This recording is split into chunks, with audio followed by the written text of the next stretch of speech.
이재명 대표의 핵심 조직이라고 할 수 있는 더민주 전국혁신회의라는 게 있습니다. 이 단체에서 기가 막힌 이야기가 나왔습니다. 문재인 정부가 우리들이 알고 있기로는 대북 퍼주기, 유화정책 이것 때문에 비판했었는데, 근데 더민주혁신회는 그게 아니라 왜 유엔이 한 대북 제재를 너네들 철회 못 시켰냐, 왜 북한을 실적인 군사훈련 완전 중단하지 못하고 오히려 북한을 화나게 했다, 이렇게 지금 지적을 하고 있는 거예요. 근데요 여러분, 대북 제재를 한 핵심이 가장 뭐죠? 바로 북한의 핵무기입니다. 북한이 핵무기를 했다는 데 대해서는 이 사람들은 한마디도 지적을 하고 있지 않습니다. 그러면서 이것에 대한 제재를 해제를 못했다라고 비판하고 있는 거예요. 근데 문제는 이재명 대표 주변에 한 총련 출신들이 꽤 있습니다. 북한의 핵무기에 대해서는 관심이 없어요. 그러면서 왜 제재를 하느냐라는 게 관심인 겁니다. 두 국가론에 대해서 반대하는 거는 똑같아요. 근데 그 내용 자체가 너무나 차이가 나는 거죠. 민주당의 이런 행태를 보면 과연 집권을 할 수 있는 정당인가에 대한 근본적인 의문마저 들게 합니다.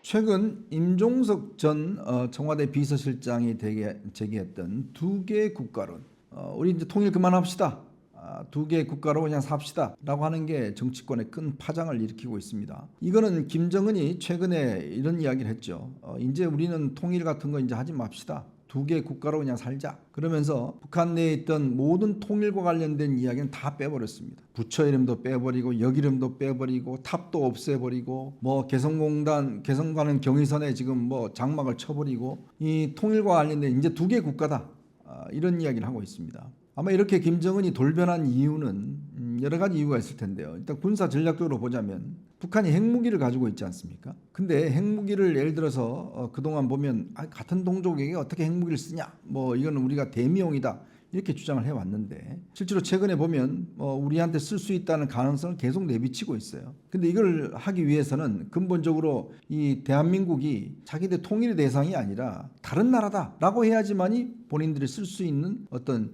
법적 근거가 생기는 거거든요. 즉 군사적으로 이 핵무기를 위협하기 위해서 한국은 두 개의 국가다, 우리 다른 나라다 라고 해야지만이 적대 국가로 쓸 수 있는 그런 어떤 근거가 마련되는 거 아니겠습니까? 그런 어떤 근거 마련과 함께 또 한편으로는 지금 북한 내에 그래도 통일이 되면 우리가 좀 잘 살 수 있지 않을까, 남한에 대한 동경이 많다는 거예요. 주민들이 너무 지금 삶이 어려우니까. 그러니까 아예 이런 걸 없애고 이제 우리끼리다, 이제 이런 하기 위해서 이 통일론을 폐지했다라는 주장이 나오고 있습니다. 근데 그거야 뭐 본인이 뭐라고 하건 간에 자신들의 전략에 대해서는 뭐 저희들이 가타부터 할 이야기는 아닌데, 문제는 그동안 국내에서 정말 통일 외치던 바로 이 임종석 전 비서실장, 전대협 3기 의장 출신이죠. 그리고 임수경 씨를 당시에 북한의 세계 청년학생 축전에 보냈던 바로 이 주역입니다. 자, 그러던 사람이 갑작스럽게 이제 통일 이야기하지 맙시다, 이제 두 국가로 합시다, 평화를 정착합시다, 이런 이야기를 했어요. 그러니 이 문제에 대해서 이제 파장이 꽤 큽니다. 윤석열 대통령도 이 국무회의에서 아니 도대체 그동안 그렇게 통일 이야기하다가 무슨 갑자기 이렇게 통일하자 말자는 거냐 이야기를 하고 있고요. 국민의힘도 마찬가지고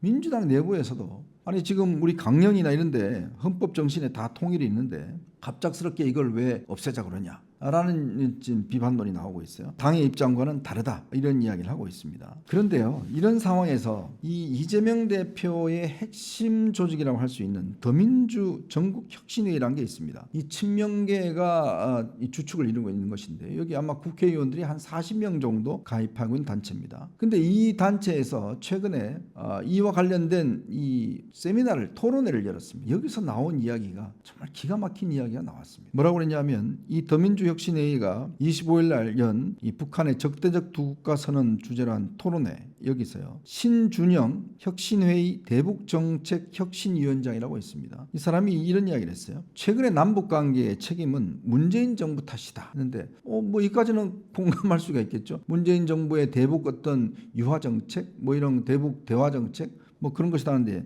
근데 반대 이 논리가 우리가 생각하는 건 정반대입니다. 뭐라고 이야기했냐면 문재인 정부가 대북 제재 준수로 노력은 눈물겨웠다, 옥류관 냉면을 맛있게 먹고 그냥 성명을 내는 것에 대해서도 대북 제재로 우리를 빚더미에 앉혀놓고 너희는 한 일이 뭐냐는 볼멘소리로 보인다. 즉 북한의 주장에 동조하는 입장을 이렇게 필요하고 있습니다. 즉 문재인 정부 너네들이 왜 대북 제재 그냥 계속하도록 놔두고 왜 군사훈련 저 겉으로는 안 한다 하면서 실제로 다 했냐. 이것 때문에 북한이 반발해서 저러는 것이다 라는 이야기를 들었어요. 즉 문재인 정부가 우리들이 알고 있기로는 대북 이 퍼주기 유화정책 이것 때문에 이제 비판의 지점인데요. 근데 더민주혁신은 그게 아니라 왜 유엔이 한 대북 제재를 너네들 철회 못 시켰냐. 철회 못 시키고 왜 북한을 실적인 군사훈련 완전 중단하지 못하고 왜 했냐. 그것 때문에 북한이 화가 났다. 그래서 한 것이다. 오히려 북한을 화나게 했다. 이렇게 지금 지적을 하고 있는 거예요.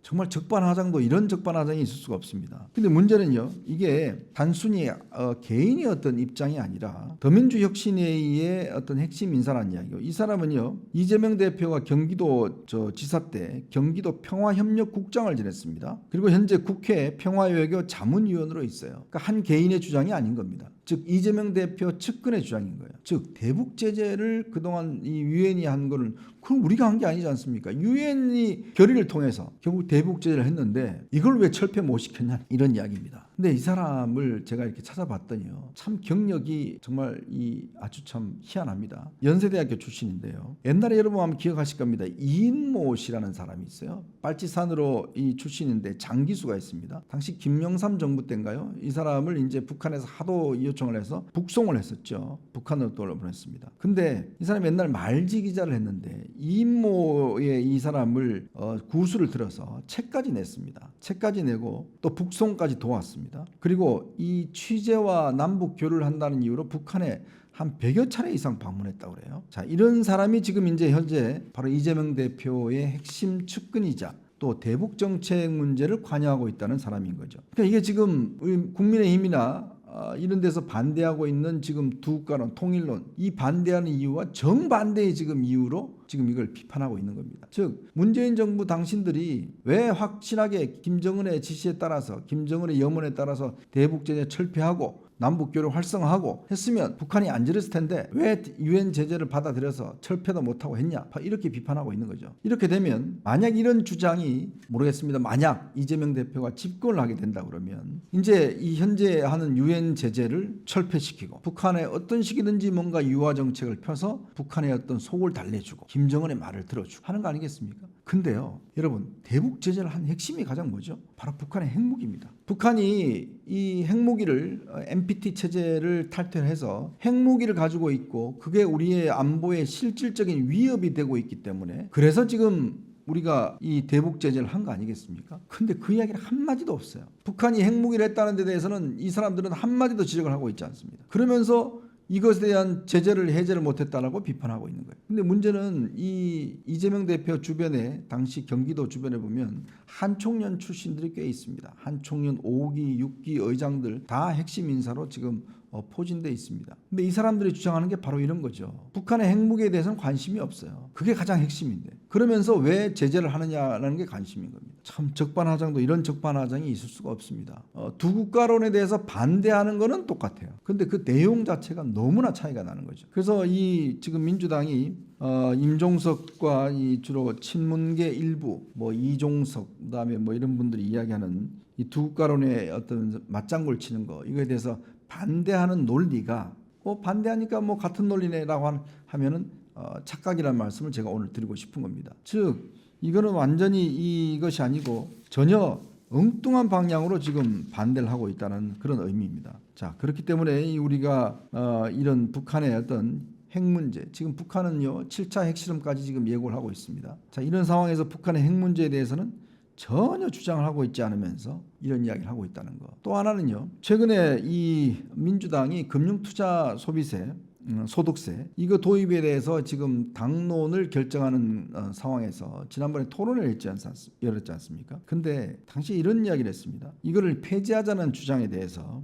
김영환 의원이라고 있어요. 민주당에 주식시장이 우하향된다고 예상하면 인버스에 투자하면 된다. 즉 주식시장이 떨어진다 그러면 원래 인버스라는 게 이제 역주행 이런 거거든요. 뭐냐면 주식시장이 떨어지는 것을 예상해서 거기에 투자하는 겁니다. 즉 이 인버스 투자는 주식이 망하거나 예를 들어서 급락하거나 여기가 하면 이득을 얻는 거예요. 거기에 투자하는 겁니다. 아니 민주당의 의원이 나라가 망하면, 주식이 망하면 오히려 거기에 투자하라라고 이렇게 공개적으로 이야기를 하는 상황이에요. 자, 이러니까 이 주식 투자자들의 반발이 아주 거세졌습니다. 그래서 결국 이 금투세에 대해서는 이제 유예나 폐지 쪽으로 아마 당론이 집중되는 것 같습니다. 최근 민주당 의원과 조국 혁신당 의원들이 기자회견을 열어서 이 체코 원전 수출, 우리가 24조 원 규모 원전 수출인데요, 이거에 대해서 덤핑 계약으로 수조 원대의 손실을 발생해서 국민 혈세를 쏟아볼지도 모른다, 그러면서 계약을 하지 말자는 겁니다. 참 기가 막힙니다. 지금 우리나라가요,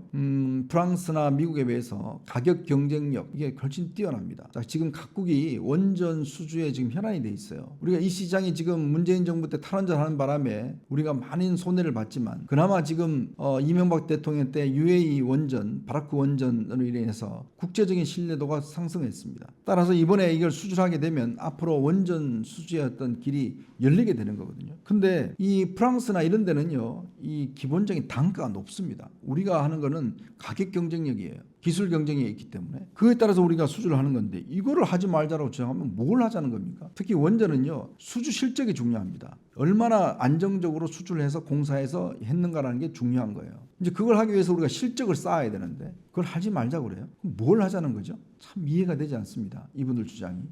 정말 이 민주당의 이런 행태를 보면 과연 집권을 할 수 있는 정당인가에 대한 근본적인 의문마저 들게 합니다. 즉, 북한에 대해서 제재 해제를 하자라는 주장과 함께 또 금투세, 아니 이게 꼬꾸라지면 투자해라, 인버스 투자해라 라는 주장과 함께 또 원전 그 수주하지 말자, 덤핑하지 말자라는 것들, 그럼 우리는 뭐 먹고 살아야 되나요? 이런 주장에 대해서 뭔가 민주당 내부에서도 따끔한 일침이 있어야 된다는 생각이 듭니다. 그래야지만이 집권 가능한 수권 정당이 되지 않겠습니까? 네, 여러분 보시면서요, 구독과 좋아요, 알림 꼭 부탁드리겠습니다.